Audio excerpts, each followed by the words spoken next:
Not all of New York's luxury apartment towers need to be skinny, super tall skyscrapers. Take a look at an example in Brooklyn. It's called Eagle and West. The tower looks like a jumble of textured blocks, and then a second tower is the negative mirror image of that building. The project is a puzzle, the culmination of a years-long push to rezone Brooklyn's industrial waterfront and restore a broken link between neighborhood residents and the river.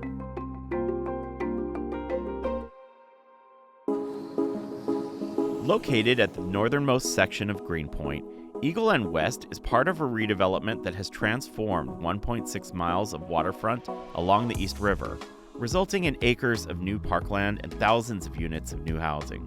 Designed by the architecture firm OMA, the development's two towers offer views both for residents and for neighbors. Often any waterfront development has a tendency, of course, to face the waterfront itself and to face the views beyond it, and in doing so start to feel that they're turning their back on the neighborhood that they're trying to also simultaneously be a part of. For us, it was important to make an overall form that would not feel like it was neglecting Greenpoint. The shape of Eagle and West starts with the property's zoning restrictions, which offered a maximum floor plate size of 11,000 square feet. The towers were capped at 300 feet and 400 feet. That works out to 30 stories and 40 stories.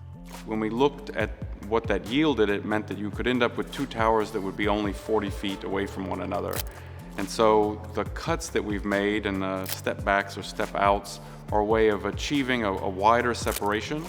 As it turns out, 40 feet is too close a distance for comfort, so the towers turn away from one another as they rise, providing 60 feet of distance between the buildings. As each tower swivels along its axis, the resulting cantilevers open up as terraces.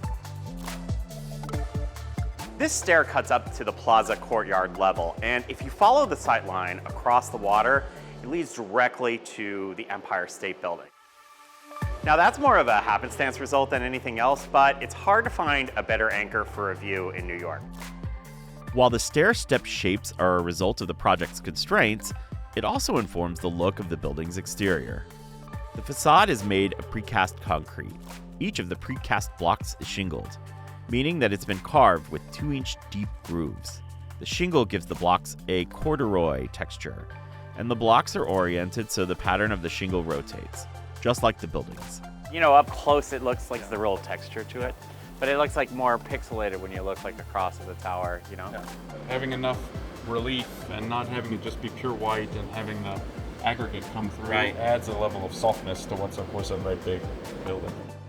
Depending on where you're coming from in Brooklyn, the building takes different shapes. But no matter where you're standing, Eagle and West appears to be moving. The waterfront esplanade was designed by James Corner Field Operations and really connects all the different blocks of Greenpoint Landing with a new publicly accessible promenade and seating. On the building itself, we worked with Momo Retzinger to develop a landscape strategy that would extend green space and active spaces up onto the terraces of the building, as well as a pool deck and other green roof areas. Now, the rents in this building are high, like high. This is right on the waterfront in Brooklyn. However, there is a significant share of affordable units in this development. And if you see the podium of the building behind me, that's where a lot of the units are, as well as in the two towers. Altogether, Eagle and West includes 745 apartments. About 40% of the units in the shorter tower are affordable, as well as all 108 units in the podium, according to OMA. We're thrilled to be adding something new to the Brooklyn waterfront and the Brooklyn skyline, and really the skyline of all of New York City.